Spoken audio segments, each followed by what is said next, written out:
Okay. Hello, I am Leslie Seawester, and I serve as chairperson for the Kansas Behavioral Sciences Regulatory Board.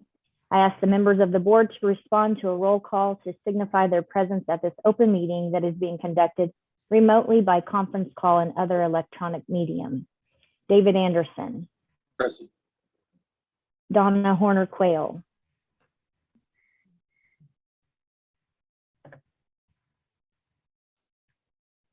I see her. I didn't hear you, but I see you, so we're good. Mary Jones. Here. Jacqueline Lightcap. Here. Bruce Nystrom. Here. Andrea Perdomo Morales. Here. Donna Norton. Here. Rick Steele. Here. Deb Stidham. Here. And Carolyn Zasfran. Here. I note the following staff members are also present: David Fye. Here. And Leslie Allen. And Leslie is here, but she's muted. Okay. Sorry, I'm having to switch back and forth. I see you. Next, David Fye will read a message concerning this meeting being held remotely. Thank you, Leslie. And also for the record, Assistant Attorney General Laney Bernard is here as well for the meeting. This is David Fye, Executive Director for the Behavioral Sciences Regulatory Board. Public comment allows the public to address the board about its concerns, but the Kansas Open Meeting Act does not require the board to provide public comment or answer questions from individuals. Individuals requesting to provide public comment could contact the Executive Director prior to the meeting by sending an email to david.fye@ks.gov. There is no public comment at the meeting today to allow the board sufficient time to discuss the items on the agenda. Because we are conducting this meeting remotely by conference call and other teleconference ability, I state for the record the following information. Access to the meeting is being provided by medium of interactive communication that allows members of the public without cost to attend the meeting through the use of the conference call and on the board's YouTube channel. While the meeting is conducted remotely, the requirements of COMA are not suspended. As such, we'll be conducting this meeting pursuant to the COMA. The board's agenda includes an executive session. If the board elects to go into an executive session, the board will follow the following process. First, the board will be in an open meeting before going to an executive session. Then a board member must make a motion to recess for an executive session that is seconded by another board member. Each board member will then vote. A majority of the board must vote in favor of the motion to exercise the executive session. The chair will announce the result of the vote. The motion must contain a statement of justification for closure and is subject to be discussed pursuant to KSA 75-4319B and the time and place the open meeting will resume. If a motion for executive session passes, the conference call will be placed on hold. Attendees may stay on the call or return to the conference call at the expiration of the executive session to attend the remainder of the meeting. The public will be excluded from the executive session portion of the meeting as the executive session will be conducted by medium of electronic means that is not available to the public. When the board members return to the conference call, the open meeting will resume through the conference call. The complete motion for an executive session will be recorded in the minutes, and just for the boards, so that you know, I have a motion prepared here. So if the board does elect to go into an executive session, I can read the wording of that and then see if a board member wants to make that motion. On April 12th, 2022, we sent notice of the board meeting to all individuals who had requested notice of the board meetings. The notice was also posted on the board's website, bsrb.ks.gov.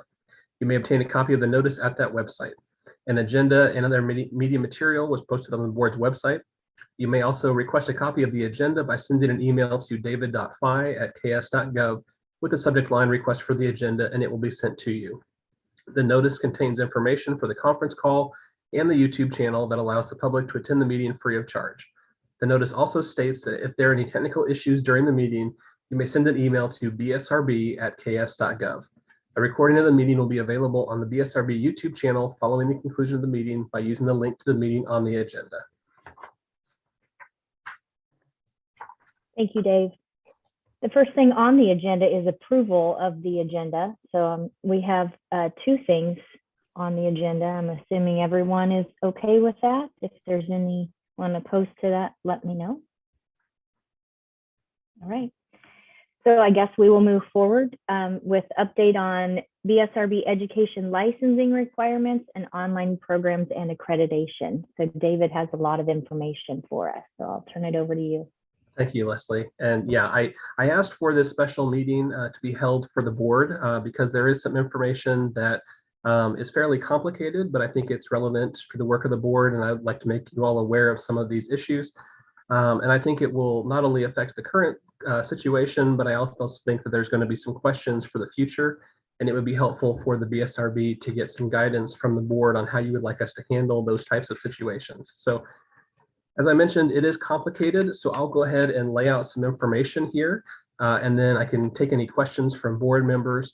I'm going to go ahead and start with just sort of a timeline of events, and some of this occurred before my time with the board, so I'll go ahead and let you know what we've been able to determine on some of these issues.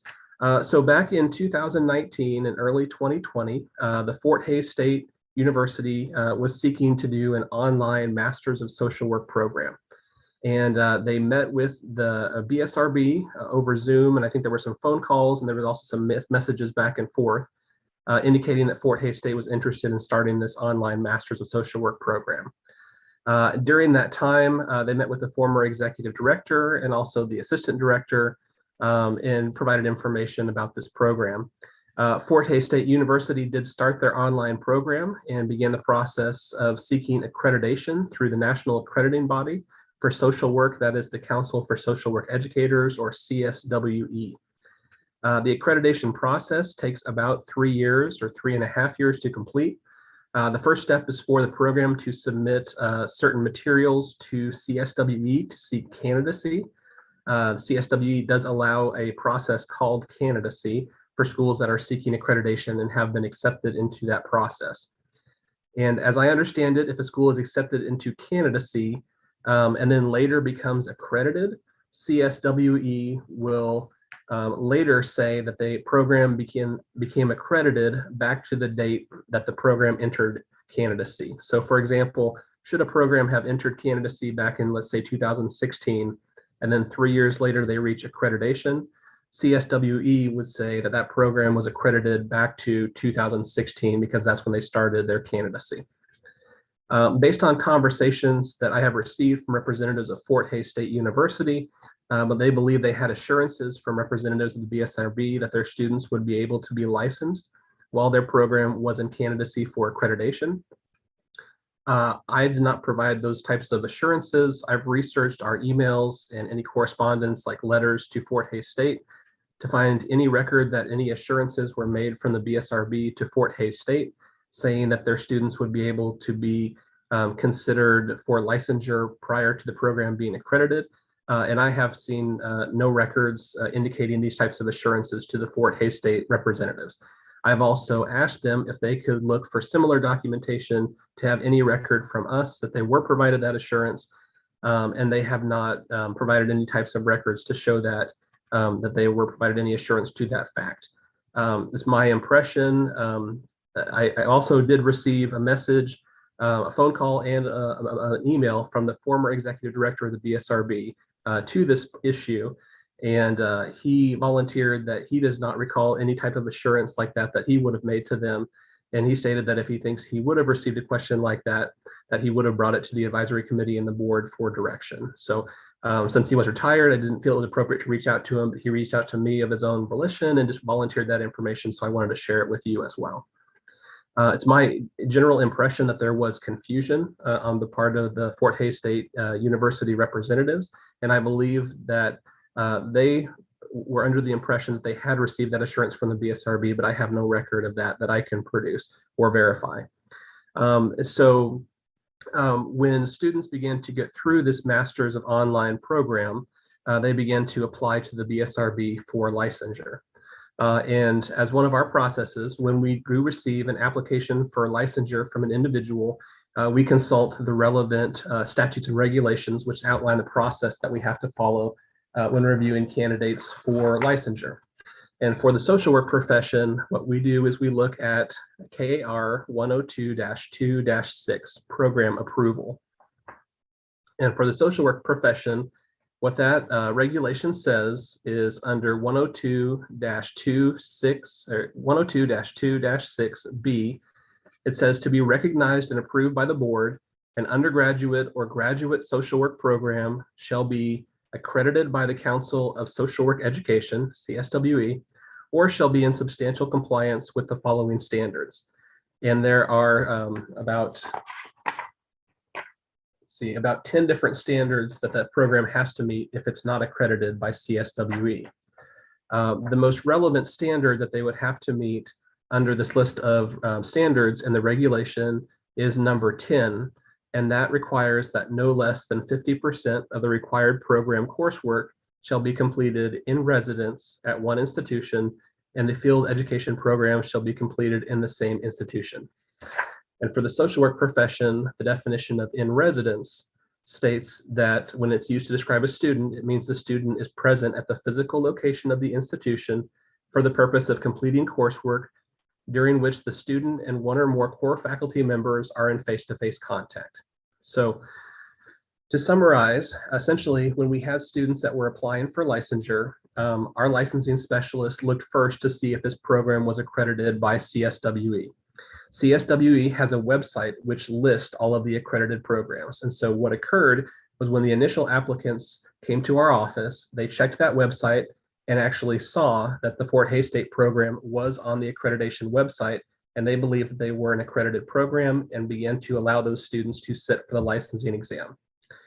At a later time, the licensing specialists were made aware that the program was not accredited, that it was in candidacy for accreditation, which you can tell from the website, but if you're not familiar with looking at that process, it was something that our staff missed. And so our staff initially believed it was an accredited program, began to allow those students to sit for licensure. When they were made aware that it was not an accredited program, but was in candidacy, they went ahead to look at the regulation to see if the other standard could apply. Well, the issue is the other standard calls for the 50% of the coursework to be in residence, and for an online only school, that would not be something that could take place. However, the issue of candidacy is not something that is specifically referenced in our regulations. And so what we did is we held these applicants while we went through the process of investigating this. And we met with legal counsel and we began to research deeper into the accreditation process and the candidacy process. So we did not deny anyone who was seeking licensure from the Fort Hays State program. We merely shifted from allowing those students to sit for licensure to holding them while we looked into this topic further. And I think that's really important to know. And it's also important to know too that, we are held to the statutes and regulations. And if we have an error, it's important for us to recognize that that error occurred and go back to following the correct process rather than compound a mistake if we would have made that in the past. And so, so when we identified that they were in candidacy and were not accredited yet, we went ahead and held those, and we've been researching this. At the same time, representatives from Fort Hays State University were seeking to ensure that their students would be able to be licensed. They are currently about less than a year away from reaching full accreditation based on the documentation they've received from CSWE. They're on pace to reach full accreditation either in February or March of 2023. And so what they did is they contacted representatives of the legislature and they asked for language to be included in a bill which would specify that their students would be able to be licensed and sit for the licensing examination. And so that was added into Senate Bill 453, which was recently passed. It has not been signed by the governor yet, but it is pending approval by the governor. That is also the bill that includes the other items for the Bsrb. So they were able to add language into that bill, and the language in that bill, essentially what it does is it says anyone coming from the Masters of Social Work program from Fort Hays State who has already graduated from that program, it directs the Bsrb to recognize that program as an accredited program.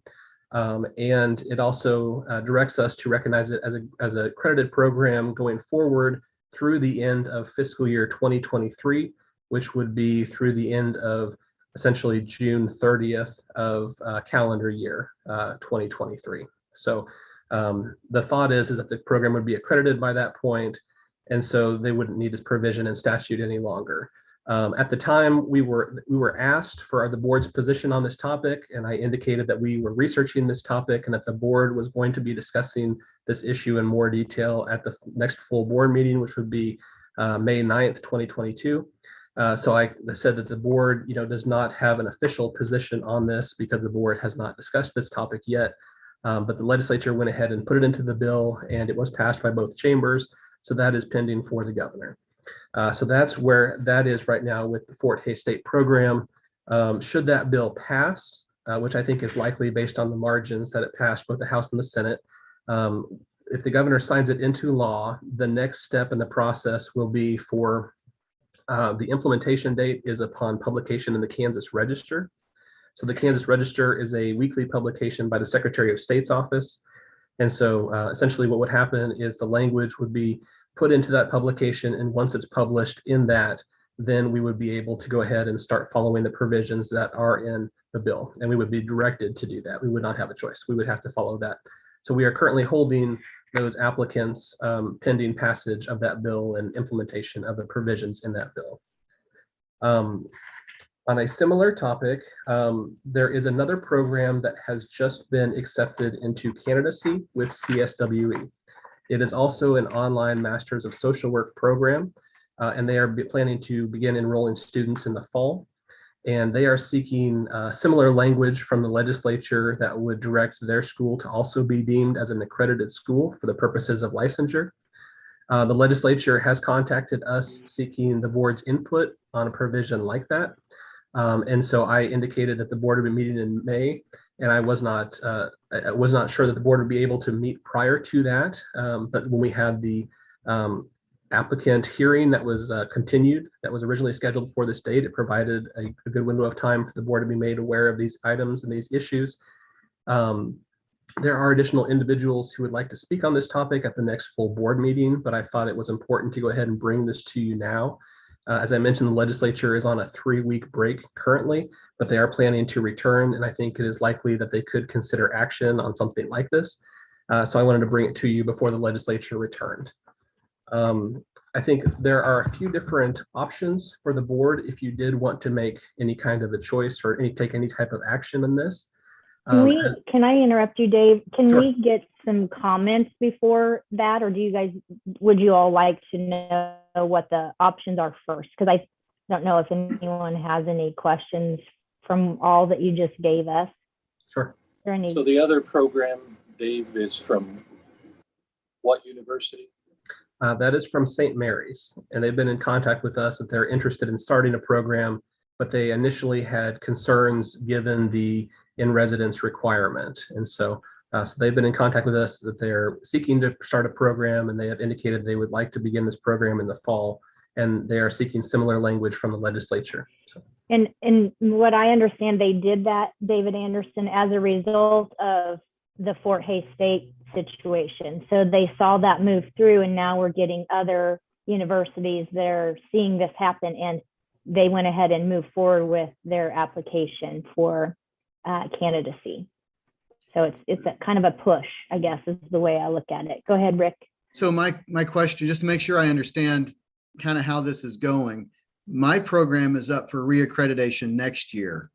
So if I contacted the legislature and asked them to put in a bill to have my program considered accredited, regardless of whether we get it or not next year, that's what I'm seeing right now, right?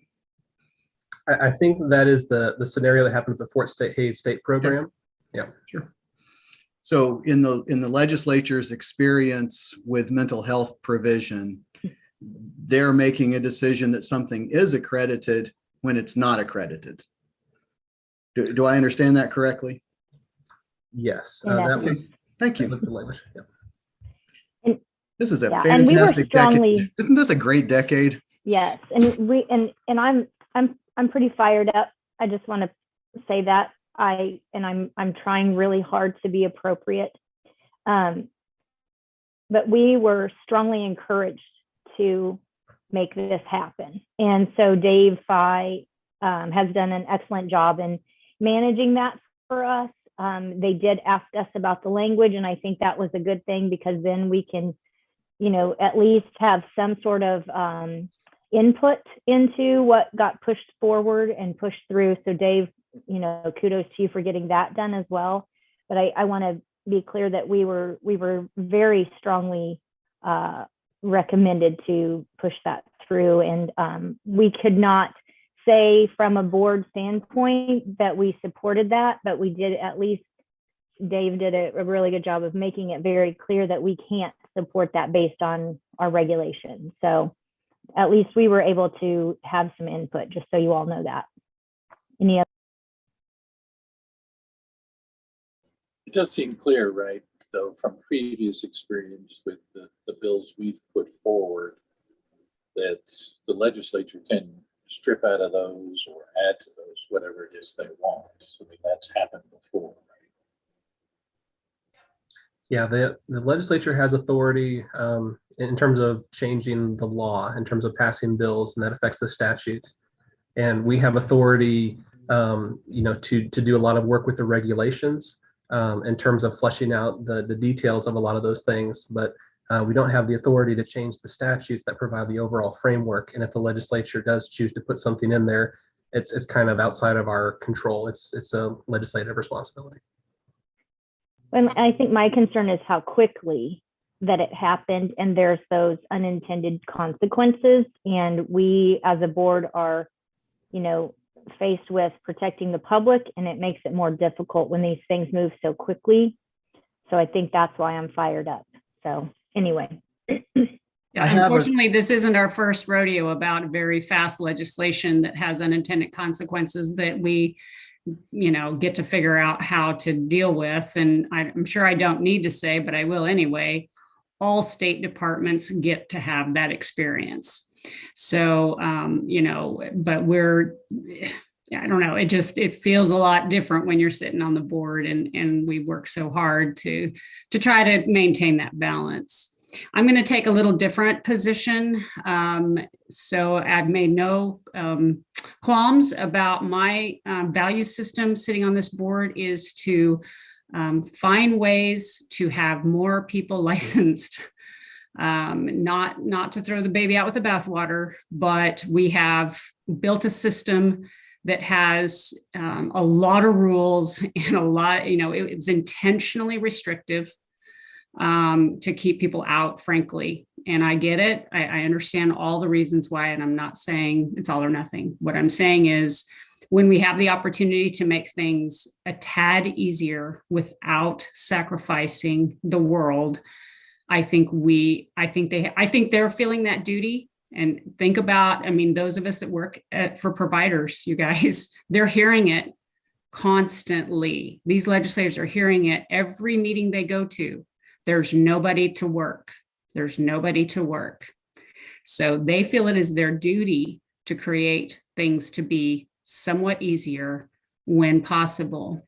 Here's what I feel like we don't know. We don't know what that initial review of a program to get candidacy entails, right? So is that a preliminary, wow, you look really good, right? There's all kinds of parallels, CCBHC applications. An agency can review that and go, you know what? We're 80% there. We just need to do a few more things and we'll be fine. We just went through CARF accreditation, kind of the same thing.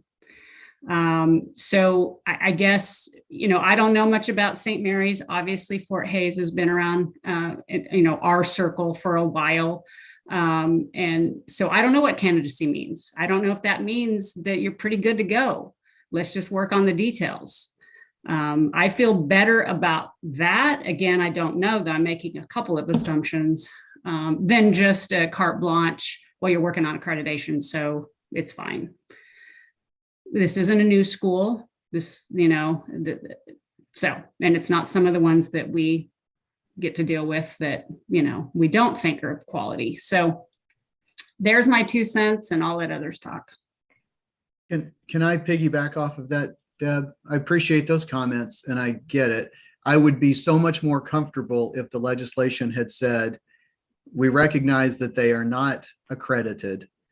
We direct the Bsrb to license them anyway, rather than for us to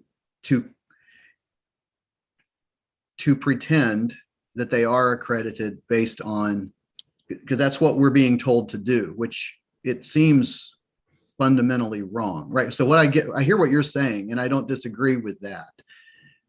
There would be a way to do that in saying the legislature recognizes that this program has candidacy and directs the BSRB to license these people based on that candidacy until the year 2023 or whatever it is. That'd be fine, right? It'd be irritating, but it'd be fine. What they're asking us to do is to say they are accredited when they are not. That is a dog, and we're asking you to call it a cat.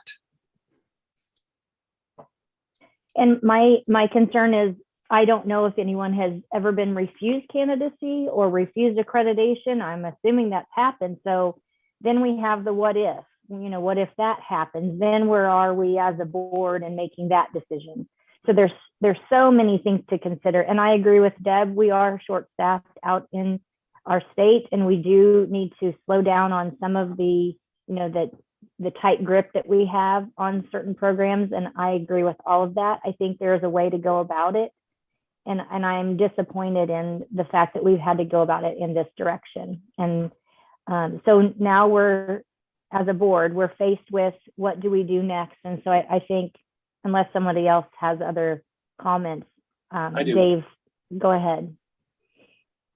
So a couple of things. One, I was at the mental health summit yesterday in Topeka, statewide kind of gathering of folks in the judicial, legal system, and mental health providers.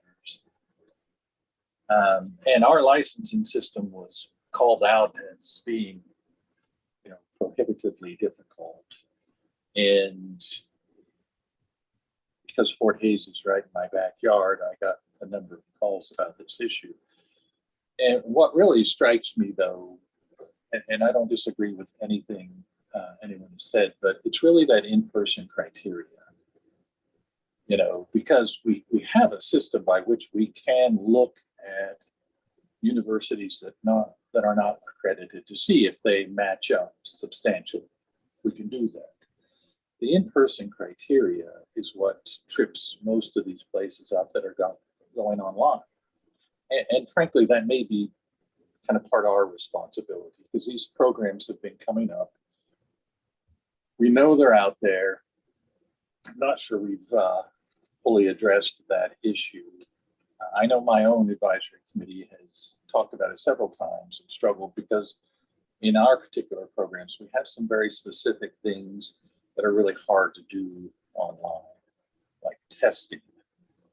How do you demonstrate competency to do psychological testing online? But if you could create a program where there were certain things that needed to be done in person, those were done in person, or everything else could be done online.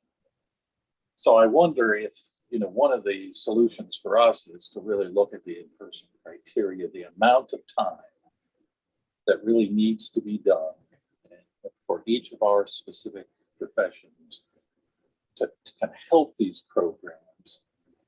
I agree with Rick that it would have been nice if this would have come to us sooner and we could have had time to think about even suggesting language that would have been more palatable for us. But to Deb's point,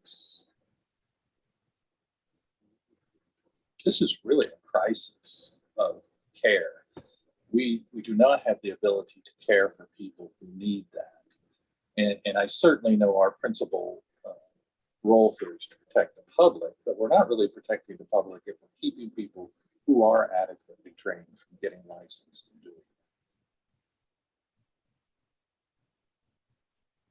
I wanted to volunteer something here. The language that was put into 453 did come about in a very, very quick time period. And I think, I was asked to look at the language, but I assured them that the board was not endorsing the language. But I think one of the reasons why it did talk about the accreditation is the way that our regulations read. It either says that they are accredited by CSWE or they meet the following criteria. So I think when statutes are put into place, if they directly work with the regulation, that generally tends to be the preference. And so I think based on the way our regulation was worded, I think that's why the statute talked to that topic. But I definitely hear the comments of the board members on that as well. I think the other thing is, as Deb indicated, that the legislatures are hearing this constantly. It came up at the summit several times. And if we don't fix this, then they're going to go around us and fix it. And they're going to fix it in ways, that we've seen before, have unintended consequences, are going to create more problems for us. So I think it behooves us to try and find ways to balance this, but to do what we can to make sure that our regs and statutes are as kind of up to date as possible. Yeah, I think we knew this was coming, so there's no doubt in any of our minds for that. I guess this just hit so quickly. So now we're left with making a decision. So David, do you want to maybe go over some of the options that we have today? Sure. And just to make sure, as this has continued to develop, I've tried to do some research into these topics too. So I did contact the national accrediting bodies that we recognize for the different types of licenses, and there are some differences, but at least for a couple of them, the period for accreditation is at least 3 years long. And so what you're going to see is if you do have programs that are going to be started new, that means that we will have students coming from those programs and graduating and seeking licensure before the program is through the whole accrediting process. And so it is going to put us especially in a difficult position with those online programs, because following the statutes and regulations, we have to follow those. And if it's looking to the in-residence requirement, we're not going to be able to license those individuals if a similar thing comes up in the future, unless something is changed. And so I did put together a few different possible things that could be done. The first would be the status quo, option one, and that is that nothing changes, and we would look to see when CSWE would accredit at the time that the applicant applies. And if they're not accredited, we would use the criteria in the regulation, which would involve the in-residence requirement. And that would lead to some of the problems that we've kind of talked about a little bit today. A second option would be to look at maybe the definition of accreditation, or to add in specific language for when programs are in that candidacy stage or when they are seeking accreditation. And perhaps there would be a way that we could view the candidates differently while they were from a program that was in the process of becoming accredited versus a fully accredited versus non-accredited type standard. A third option would be potentially to create a different type of provisional license for individuals who are coming from schools while the schools are going through accreditation. We don't know that those schools are going to reach full accreditation, but if we could create this new type of provisional license, it could be used by individuals coming from those programs. And if those programs would receive full accreditation, then those individuals would be able to have a full license. Another possible option would be, so for the professional counseling regulation, the language is a little bit different. For the social work regulation, it states that they either are CSWE accredited or we use the following criteria. For the professional counseling regulation, it says not below the accreditation standards of the national accrediting body. And the difference between accredited versus not below the accreditation standards is perhaps we could use something like yearly progress reports while they're in candidacy or seeking accreditation to show that they are in compliance with the standards from the national accrediting body. And that could be evidence that they're not below the accrediting standards while they're going through that accreditation period.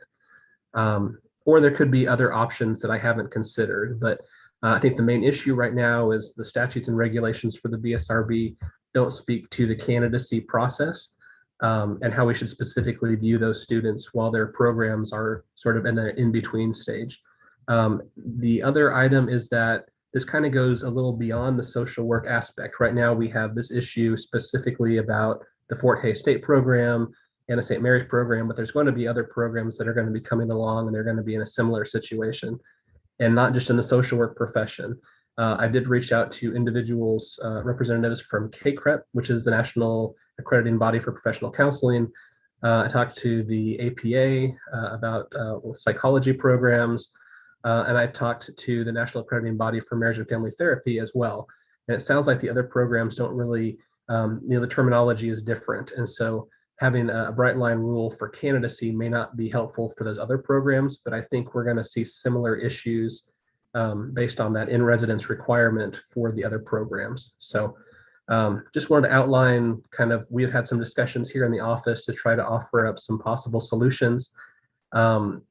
Based on the way the regulation is worded, I don't know that there is a solution that we could act on immediately. I think the quickest thing would be to put something in regulation, which would mean that we would have to put that through the regulatory process. Or if there was something more substantive, such as having those new provisional type licenses, I think that would be something probably we would put into a bill because it's a little bit broader. And so that would be something that would go before the legislature next legislative session. But I wanted you to consider these options, and then also consider, the legislature is looking for basically a comment from the board on the St. Mary's situation. And so if you do have a position that you would like me to express to the members of the legislature who've been contacted by them, that would be helpful to have a conversation about today as well, to let me know how I can best communicate with them on that topic. I do have a quick question. I'm sorry. And thank you, David, for outlining those options. I think those are very helpful. My question is, and fully want to acknowledge that I am not an expert in CSWE accreditation and lack a lot of knowledge around that area. When we do have a university that is wanting to step forward and creating a program, whether that's for social work or professional counselors, I'm assuming that the process of candidacy, they have to have students enrolled in their program to even move forward to pursue full accreditation. And so it seems like we are putting individuals in a very tricky situation, because if we have a university that is wanting to offer a program, whether it's online or a program, they're not going to be able to get any students enrolled if the students aren't able to pursue licensure. So seems like we are putting individuals in a very tricky situation, both from the university side and from the student side, because there's not the motivation to enroll and pay tuition and get your degree if there's no guarantee that you would be eligible to sit for the exam. But I'm probably missing something. I think you're describing that right. There's another comment I forgot to mention earlier. I did try to research into the history of the Bsrb, because I know that there have been programs that have gone through the accreditation stage, at least at some point over the years. I just don't see a record with the Bsrb addressing those issues, at least recently. I can't say that in the entire history of the Bsrb how this topic was said, but Andrea, I think you are correct, and I don't think we have really a model to follow in terms of new programs that get started up, at least currently with the accreditation or candidacy period. But on the other side of it, I think we do, right? Because people who come from unaccredited programs, we do that. We review their credentials. So if there is a new doctoral program in clinical psychology that opens up in wherever, Arkansas, Alaska, wherever, and they haven't achieved accreditation yet, that's students who graduate from there submit their materials, right? We have a process to review those. So it's not the case that the students can't get approved, right? It's the process that the school is not accredited and we have to review the credentials based on equivalency, or am I missing something entirely? Well, I think the big issue, at least with the online schools, is the current regulations require the in-residence aspect. Right. And for the online schools, that just can't be met. So that's true, but that's a student's decision to go to that online school rather than another school, right? So yes, there's pressure there, But to answer Andrea's question is, there are students that get licensed from programs that are not yet accredited. Now, if a program can't be accredited because it doesn't meet the accreditation standards or the equivalencies in our regulations or statutes, that's a different thing, right? So, I get that it's complicated, but there is a process for students. I would just like push back to that in terms of that they could just go to a different program.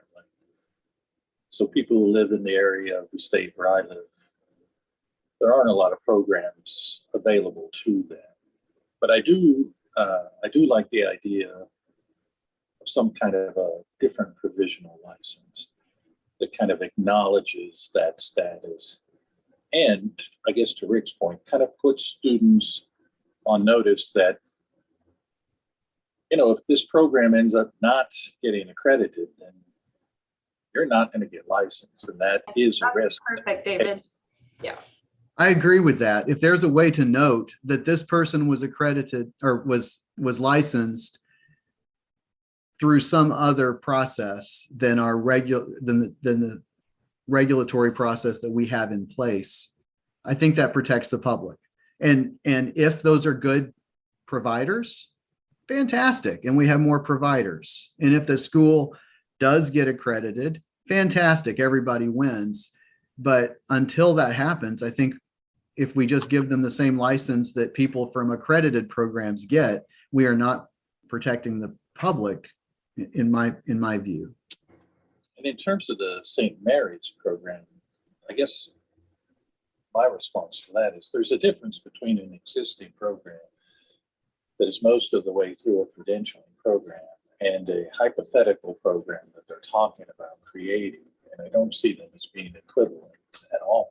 We have no idea what their faculty looks like, what their programs are going to look like.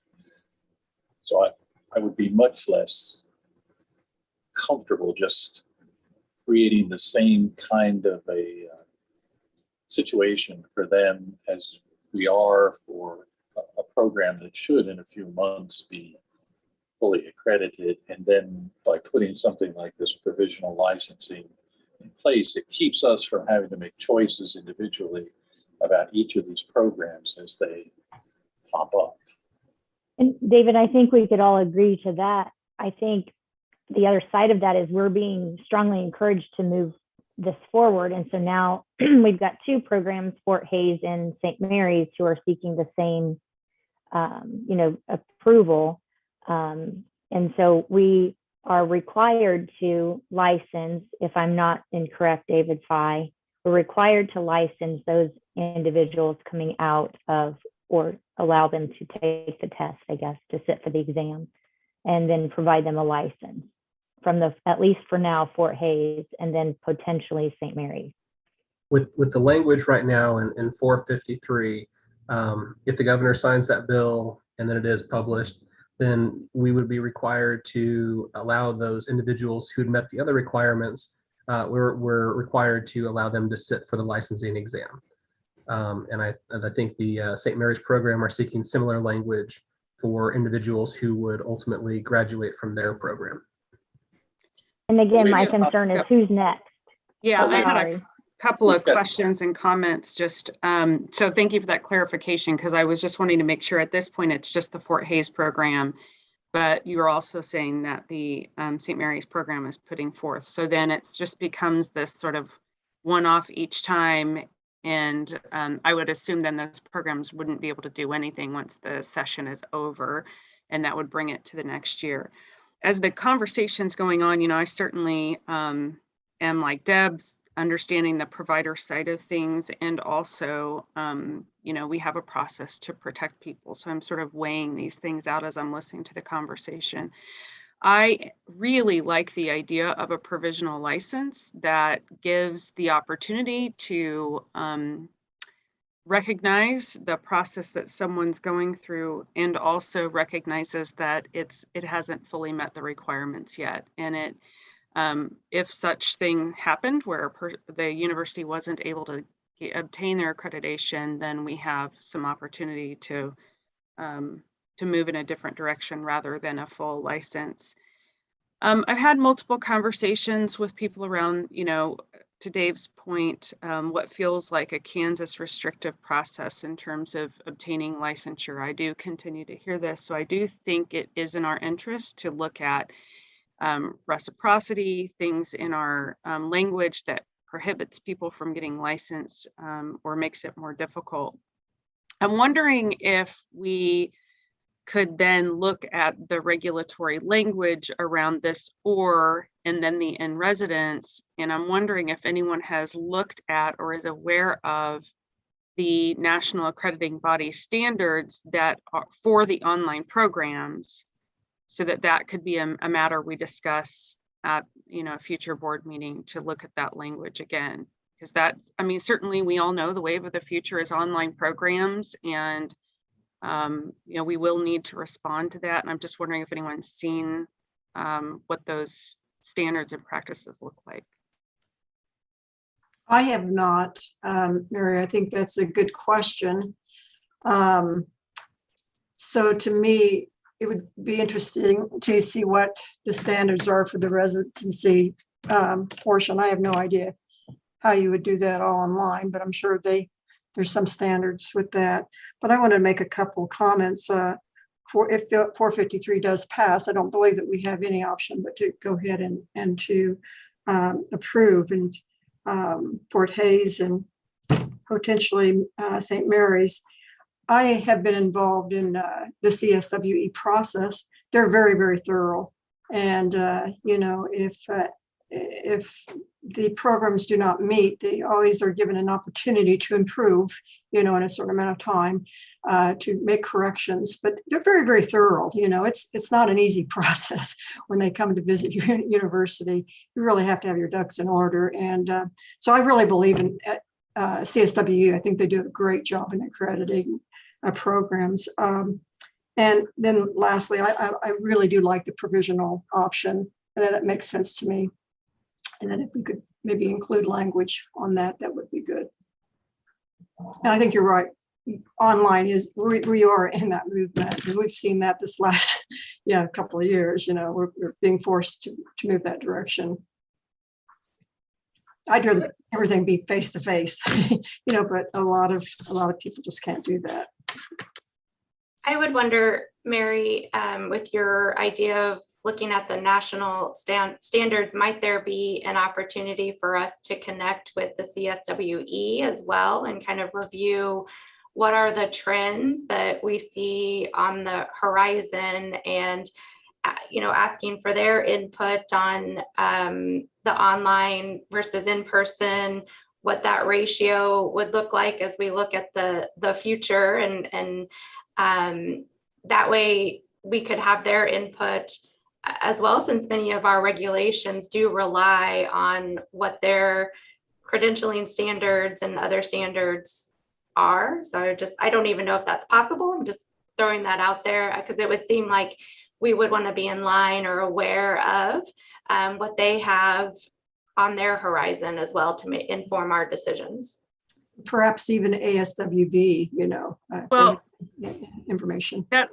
Sorry, Carolyn, that's a great point, Andrea, because we have in regulation that 50% in residence, but what if the language we use cannot be below, then we would need to know what those standards are for accrediting the online programs. And that's where I feel like the gap for me is, what are they? What is that minimum requirement?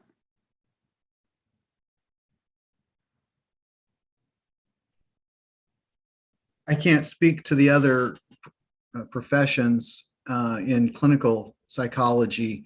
APA does not put a specific number or minimum or maximum on the online component.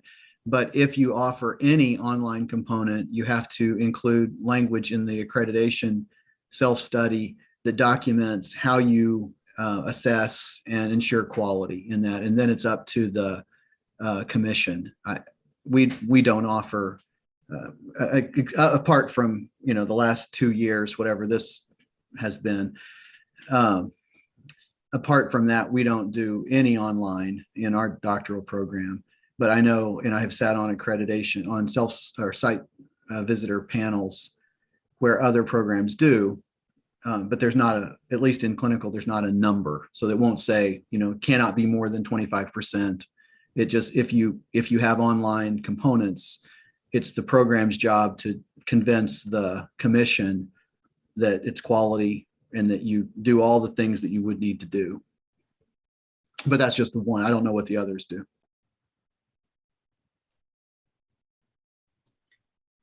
I think this is a great opportunity. I'm like many of you that even prior to 2020, even the thought of being able to do several things in a therapeutic setting was difficult for me to imagine being done electronically via Zoom or whatever platform that was HIPAA compliant. My first thought was, how would you do play therapy effectively? How would you do all of these different modalities? And many therapists have found effective ways to do that. I mean, even in the testing world of taking the licensure exams, and I'm not necessarily speaking to our licensure process, but I think this is an opportunity for us to kind of step back and have the dialogue of how do we prepare for the future of online modalities, and figure out if there's a way that we can broaden our perspective and do it in a safe way, but be proactive about having the dialogue and with CSWE, whoever all the other national accrediting bodies are that we need to be informed by. I'm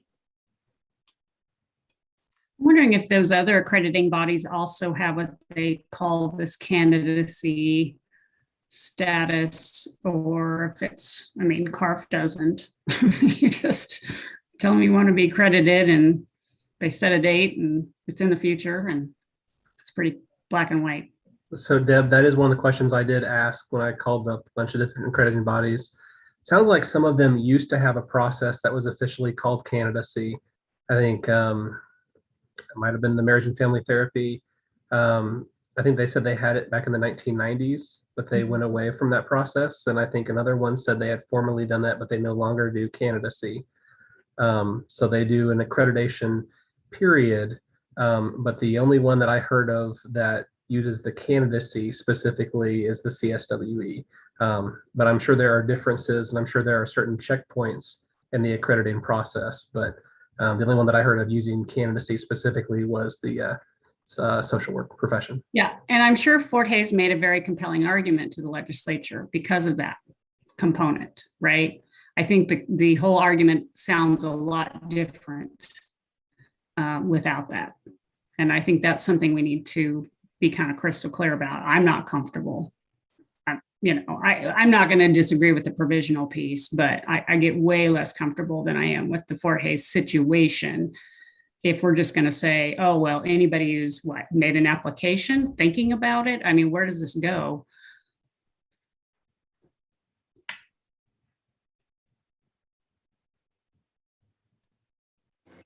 The provisional also just seems to remove that issue of us having to consider case by case in any programs. We put something in place. It's then important for the educational body to make sure their students are aware of that. Because, frankly, I think that's what happens to a lot of the students is they get in those situations. As Andrea indicated, particularly if at Fort Hays, they were under the impression that they were going to get licensed, and then you have these people who 2 years later come out and somebody tells them, yeah, sorry, no.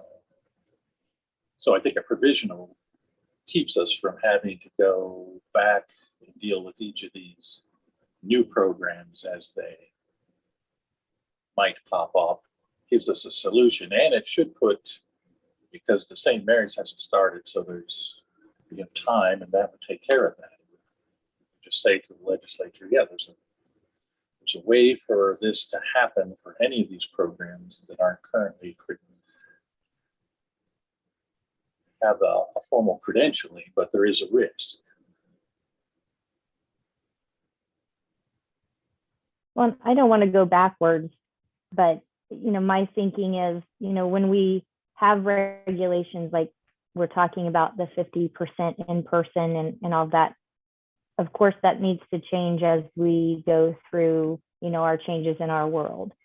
So we as a board will have to look at that, making that change on top of what we're faced with today with, the accreditation. And I agree the provisional license is a great way to curb some of that. I initially was not very fond of it because then I thought of all of those people, of those licensees, that if they do not get accredited, they're going to come to the board and they're going to be upset with the board about not getting licensed. And right or wrong or indifferent, that's just something I think of with that. But I think that's probably our best option if you all agree. If not, let us know.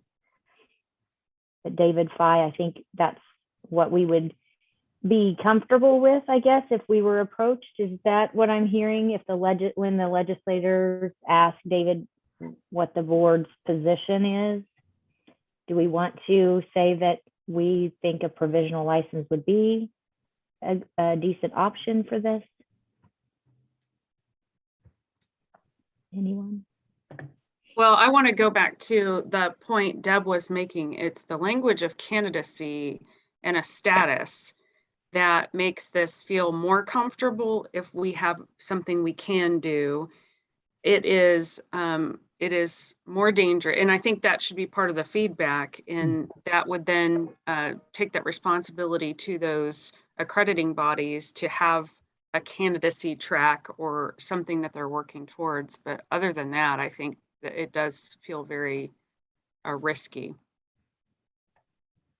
So remind us, the St. Mary's edition that was brought to us from a legislator, that they had been approached. They contacted us and they They said contacted you. Yeah. Okay. St. Mary's did. They did. Okay. Okay. And they said they were also going to reach out to the legislature, but they were contacting us as well to let us know that they were interested in doing this. And so, yeah. For that particular accreditation, though, not anything else. Just for a similar master's online social work program. Mm-hmm. Yeah, I think for me that the strong message is they have to kind of have that status of candidacy. I mean, I don't know how else you write it. And I still think the Fort Hays situation is more compelling to a typical person than, St. Mary's calling up a legislator. Hey, we're planning on doing this. Will you put this into the bill? I don't know. Seems a little loosey-goosey to me.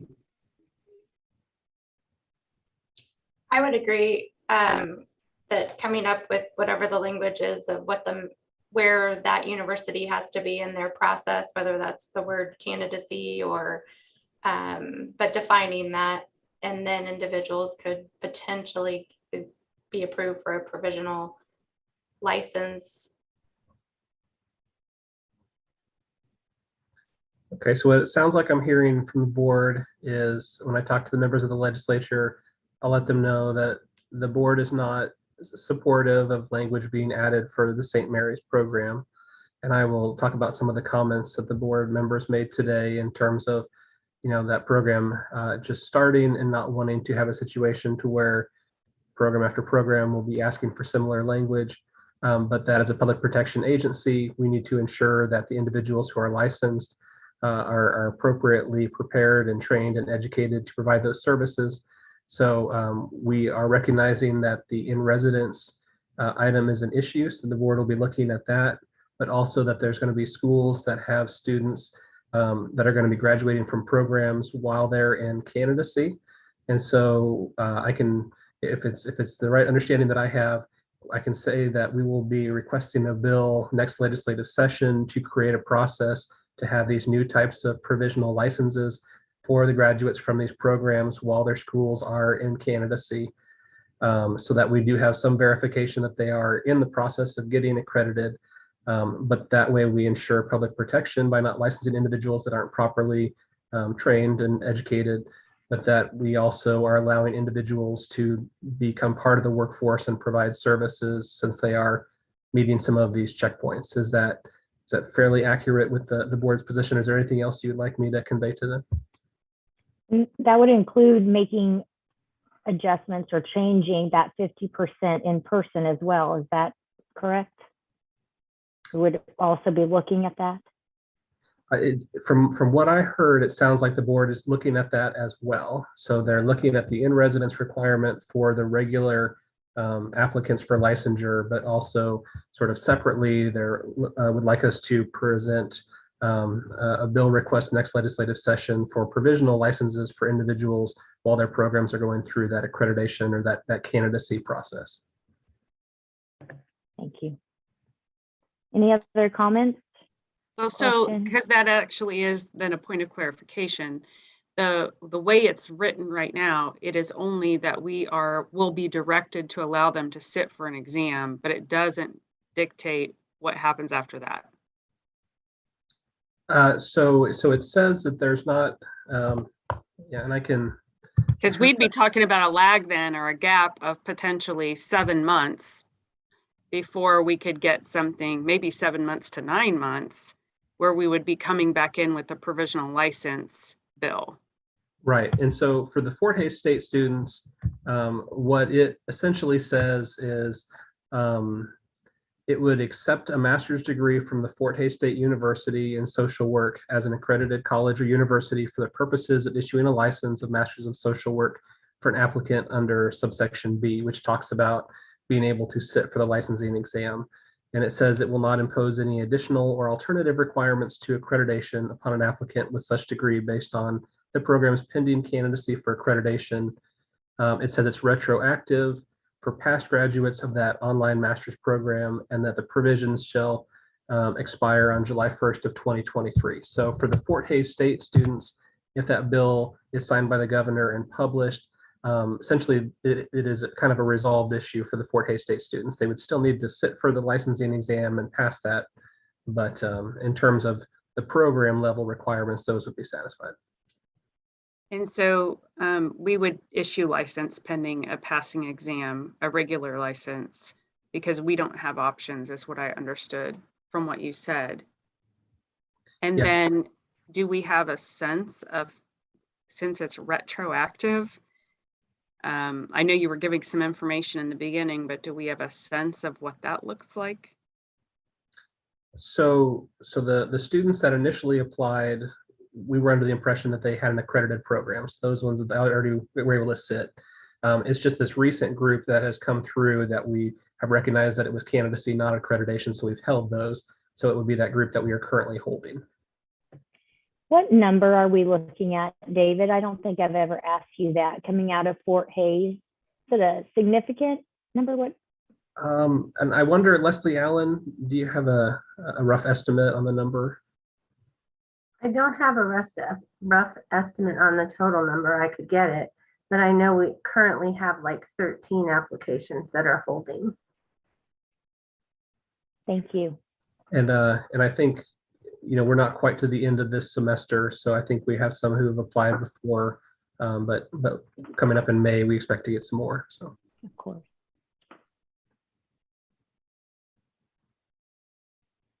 Anything else from anyone? I've calmed down. Thank you. We're not as fired up, so I appreciate the comments and the feedback.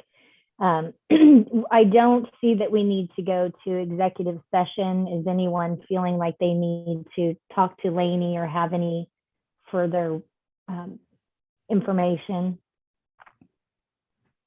I'm seeing no. I just have one more question. I'm sorry. And Certainly. David, you may have already said this, but what is the precedence in other states around this issue?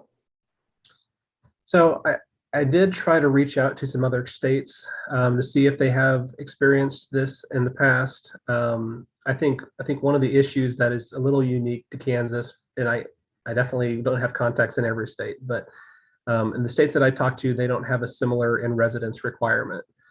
So their requirements for meeting certain standards didn't involve that issue. And so that was kind of a big difference in between how we view them versus how they were able to view them. So. Thank you. So this will be work in progress beyond the next board agenda, and we'll be talking about it for some time now. So absolutely. If Yeah, there's well, more questions, we'll get them answered for sure. Yes, and I'll try to collect some additional information and bring it back for you for the next full board meeting to provide an update. But I do want to thank you all for meeting today, because I did think it was really important for us to have this conversation before the legislature returns, because I do think they would want to look to us.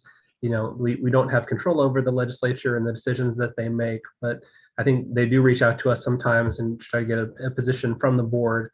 And so I wanted you all to have a conversation about this topic and provide direction to me so that I can continue those communications with them, and also for the schools that are interested in this process too, to be able to let them know sort of how we want to move forward. So I appreciate you all meeting today for that. Yeah, sometimes it's just not fast enough, I think, is what we discussed. So yeah, but I appreciate everyone's time, and I think that that should be all we have then. So we'll make a motion to adjourn. Anyone? A second. Okay, and all in favor say aye. Aye. Aye. All right, we will adjourn. Happy Easter and happy birthday, Deb Stidham. Oh, happy Thank you, birthday. Oh, Leslie. happy That's birthday. sweet. Happy birthday. Thank you, everyone. All right, thanks, guys. Bye-bye.